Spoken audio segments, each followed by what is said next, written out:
Hello and welcome to another video from Gardening with Jason. Hope you're doing well and everything is great where you are. Now, it's getting towards the end of the growing season, so I thought I'd give you an update on the plot. Now, this is the famous squash patch. You can see it here. There's courgettes, pumpkins, butternut squash, marrows as well. Now, I'll give you an update. The courgettes have done really well this year. I have had hundreds of them, and if you just peek in there, you can see there's a yellow one left. There's a couple still on the plants, but I'm probably going to dig most of them up this year. Pumpkins, I've had 3 or 4 off them. Unfortunately, somebody helped themselves to the couple of big pumpkins that I had, and they disappeared one night, which is a bit of a shame, but apparently it's quite common. So anyway, lesson learned, and we'll sort things out for next year to stop that being a problem. But you can see they're all starting to die back now, and the powdery mildews got to them, and they're all looking a bit tired. So most of these are finished, so I'm actually going to pull them all up, and you can see, I'll just show you down here. See, this a few days ago was a healthy marrow, and I think because the weather's cooled, the marrows, like everything else, are just dying back. It's been very soggy. Now, weirdly, and this is weird, I've not really had any butternut squashes, but you can see I planted everything quite close together. Let me just get down here. My butternut squash plants have produced something that looks like this. It's not a butternut squash, it's not a pumpkin, and it's certainly not what I planted. So what is it? I'm assuming it's some sort of cross-pollination, but I've got several of these, and like I said, I don't know.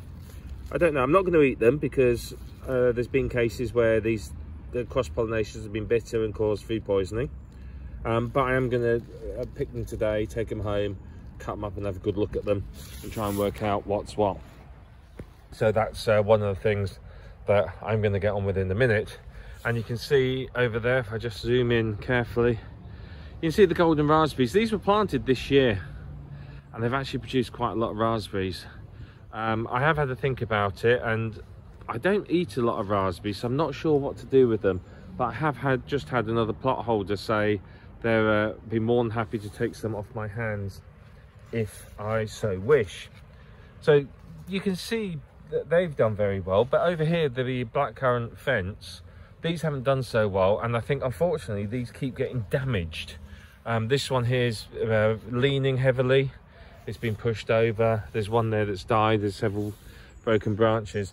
So I'm going to have to come up with a better solution for fencing along here. And you can see just down there, that's one of the one of the sunflower heads that I put on the ground for the squirrels. Now, funnily enough, let me just come over here. You can see those are my sunflowers. You can see they're really big. They've actually grown quite tall, but they're leaning.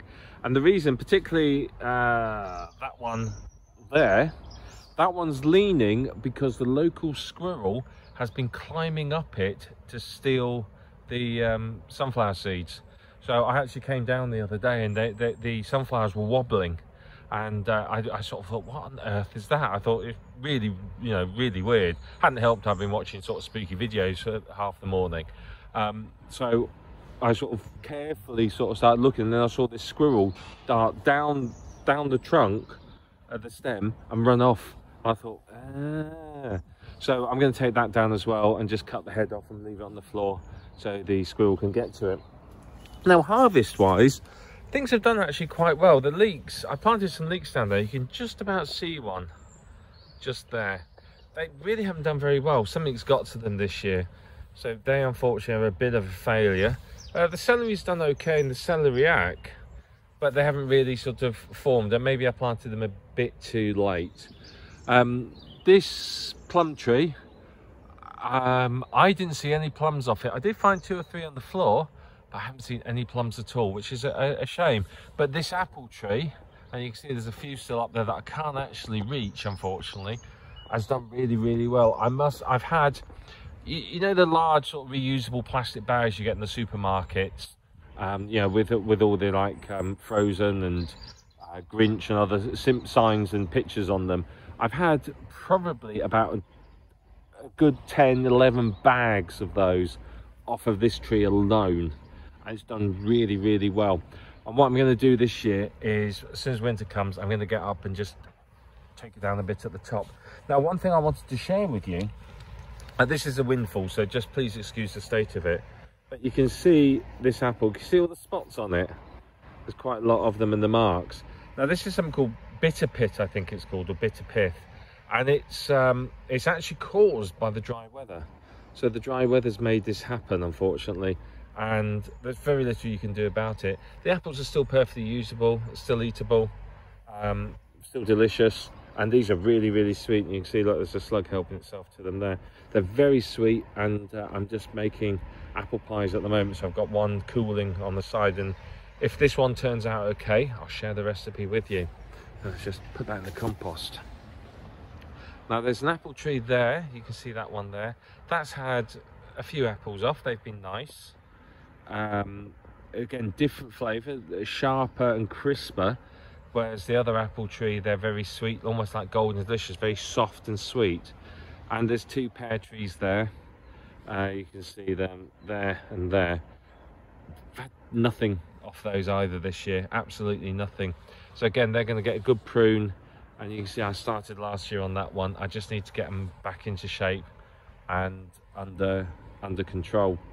I started last year my Blackberry Fence, and you can see it's there, and there's another one there. They've actually done quite well. I've had some fruit off them, so I've got to cut the fruiting stems back because it produces fruit on last year's stems. But they've been nice. I'm looking forward to those. I'm quite excited about them. They seem to be doing very, very well indeed, so we'll keep our eyes on them. What I have started doing is getting this under control. I've decided that I'm going to put some raised beds in. I know the ground's not level and they're a bit wonky, but I did start putting those in the other day, and then the weather turned and I couldn't get any further on them. But what I've been doing with the windfall apples is I've been putting some of them in with some manure, add a bit of body to the soil and some nutrients. And you can see down the far end there, you've got some black currants and some more raspberries. Again, I think they're going to come up and be moved come winter time, simply because I'm just not a big raspberry eater. I've grown them this year, I've tried them, and they just haven't gone down particularly well, unfortunately. There were potatoes in there this year, so I'm going to dig them all up. I've dug them all up, and hopefully they won't come back. So that'll be that sorted. But that ends. I'm going to take the raised beds down to where the blackcurrant bushes are, purely because they're the trees, but the blackcurrant bushes just weren't productive. Same with the ones at the other end. I've had no blackcurrants at all, if any of them, this year at all. And you can see the greenhouse has actually been quite useful. I kept my tomatoes in it this year. Now, I had some outdoor tomatoes here. I'm growing them up those trellises, and they caught blight. They caught blight fairly early on, towards the start of August, and they faded fairly quickly and died off. Now, the ones in the greenhouse, they haven't had a hint of blight at all. They've done really, really well. I've had the door open for air circulation all summer. I've closed it now that the temperature's dropped. But they've done very, very well. I've had loads of tomatoes out there. One of my favourites so far has been F1 Shimmer, and I've really enjoyed Tigerella. They've done very, very well as well. So that's really sort of a quick update on what's going on here. And you see my bird feeders. I'm going to start filling those again now it's sort of getting into winter, just to keep the local bird population healthy. There is some woodlands around the back of where we are here, so there's quite a large bird population, so that will help them. And obviously shed repairs are fairly high on the list, looking at that. I found some glass there which I don't really know what to do with, so I've left it be for now, but towards the end of the year I might get rid of it if I can't find a use for it. And then for some reason somebody built a barbecue there, so I'm again not sure what I'm doing with that either yet. But you can see it's very autumnal, and you know, it's time to really sort of tidy up and get things established. I'm going to start clearing this area here, partly because this is where I want to put my garlic and onions this year. There's plenty of space for them, and it gets a lot of sun. So I really want to get the garlic and onion in the next sort of couple of weeks here. So understandably, yes, it is quite a lot of work to clear.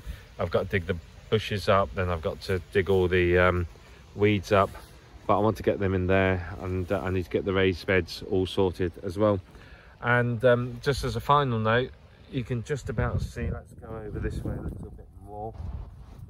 You can just see there, that's the green gage tree.